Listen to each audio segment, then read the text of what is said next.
it's Jennifer here, and I just wanted to take a few moments to connect with those of you that have been in my office, and we've done some good work together.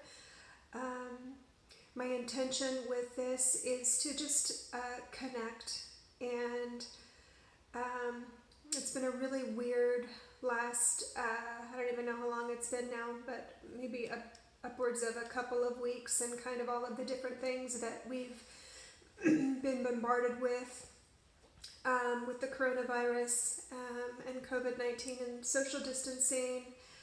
And so I just wanted to, I don't know, there's been a lot on my mind and a lot of thoughts, and I wanted to connect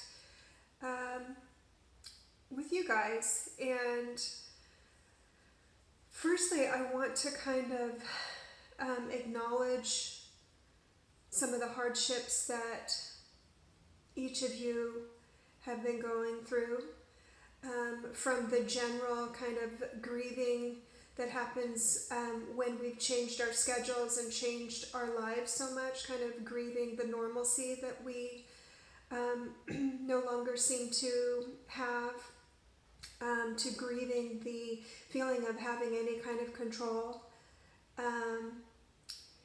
And then real kind of tangible losses, such as the connection with other people.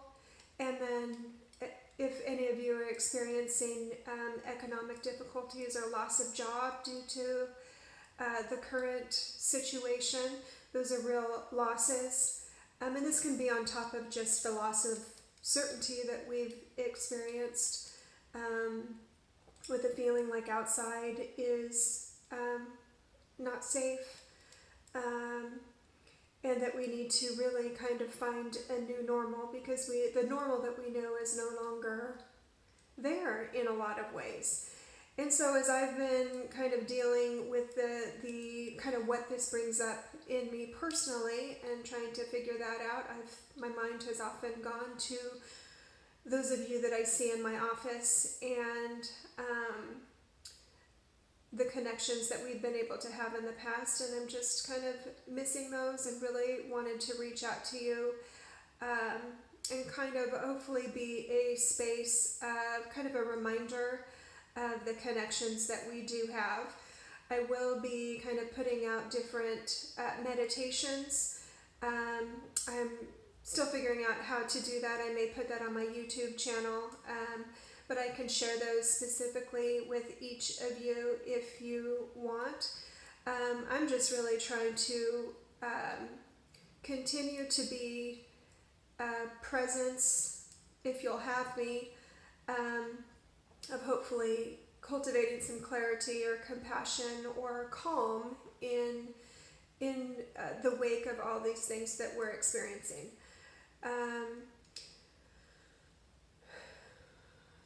In thinking of some of you, I've done work, the IFS work, internal family systems, where we've been able to connect two parts of ourselves that react in these types of situations, very childlike parts. And I'm sure that kind of whenever you notice a really strong reaction to something going on, which we're all feeling a lot of, I would imagine, anxiety and fear,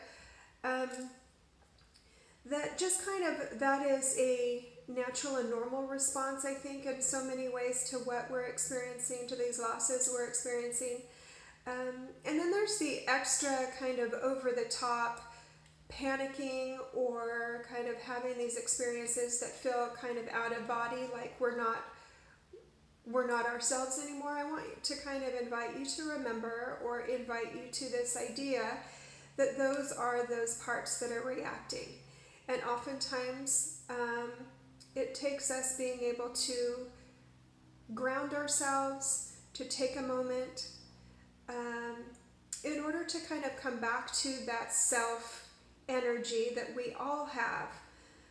So I just wanted to kind of remind us to be aware, and to be able to kind of, when we're having really strong emotions, which it would be really common and normal, I think, at this point, all of the things that we're trying to deal with,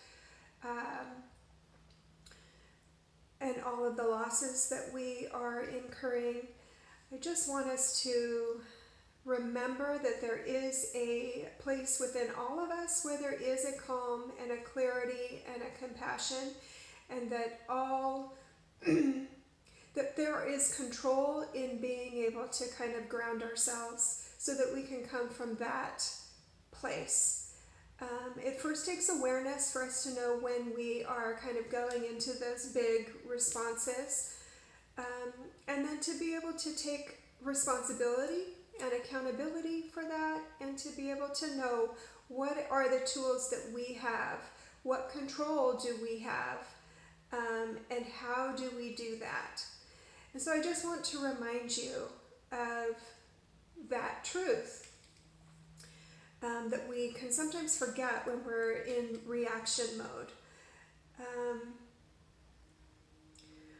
I'm reminded of kind of, when we're told on airplanes to kind of, when the air mask comes down, we're supposed to put that on ourselves before we are taking care of others. I think of so many of you that have been in my office, and I relate to this as well, to being these caretakers for others, and to often feel like we have to be strong for others and there isn't space for our own emotions.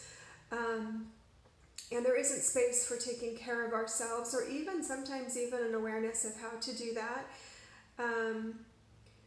I am here to remind you that you are worth being taken care of as well. And there may be situations that you're dealing with where you do have to step up and stand up. We all do. But there are also opportunities for us to be able to get ready for that. And the only way that we can get ready for that without being detrimental to our own mental health or our own physical health is to be able to check in with ourselves and take care of ourselves. And if that means kind of online sessions with therapists, or if that means finding your own resources to be able to do that, and really kind of the intention and commitment to yourself. And I just wanted to remind you of that. It's a hard thing for me to remember. I think self-care, when we're in this state of crisis, or we kind of this perpetual state of crisis can happen. And I think that's a lot of times the first place, or the first thing that leaves, is that desire for self-care. We either forget, or we feel like we don't have the time, we don't have the permission. I think a lot of times it's not giving ourselves permission because we weren't given permission for that as we were growing up. The reality is that most of us really had to hustle and to figure out how to take care of ourselves. And we learned that at a very young age. And so from that young age, we're kind of still going from those tools that we had at that point. And part of that is isolating. Part of that is using substances kind of to distract, or to kind of change the way that we feel emotionally temporarily. Whatever it is, I want us to be aware of that. It's not taking away the place for compassion for ourselves, because I think having compassion for where you're at is a really important thing to have too. So it's not to shame ourselves or to judge ourselves for how we're experiencing these situations or what we're doing with them, but it is really kind of just being aware and acknowledging when we need help. And again, my intention with this video is just really, I think, to, in a way, take control over what I can. And if I'm wanting to connect and to kind of remind you that there is a safe space, even for you to just create that for yourself, or if it's just kind of getting that reminder from me that I am willing to do that. And if you're open to that, that is wonderful. This is a crazy time. And I'm just really wanting to make sure that you know that I am still here, whether we are connecting face to face, or if you can hold a space for just the awareness that there's someone here caring for you, thinking about you, and really validating the experience that you're having, and also offering whatever you're willing or able to receive. Okay. Well, thank you for watching and listening if you've gotten this far, and I hope to see you soon in whatever form that is.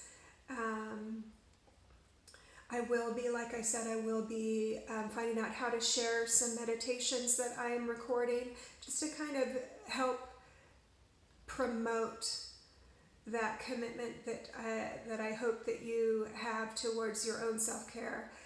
Because remembering, if we're not taking care of ourselves, then we're not really able to take care of others in the way that we would really, I know that we each have the intention of wanting to do. So thank you, and be well, and be happy, and be healthy. And I would think most of all, be calm, compassionate, and have some clarity about what we do have control over, and just let's do it. Okay, take care.